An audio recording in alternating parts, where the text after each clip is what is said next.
জীবনে ধাক্কা খাওয়াটা খুব জরুরি। ধাক্কা না খেলে জীবনে শক্ত হওয়া যায় না। আমি খারাপ সময়কে অনেক কাছ থেকে দেখেছি এবং এটাও দেখেছি যে এই পরিস্থিতিতে যারা কাছের মানুষ তারাই সবার প্রথমে দূরে সরে যায়। বন্ধু ছাড়াও জীবন চলে, এটা আমার বন্ধুরাই শিখিয়েছে।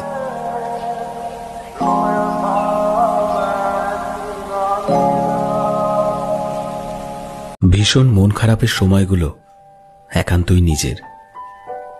রাতের গভীরতার সাথে হাজারো অনুভূতিগুলো যেন বারবার আমাদের জানান দিয়ে যায় দিন শেষে আমরা সবাই একা।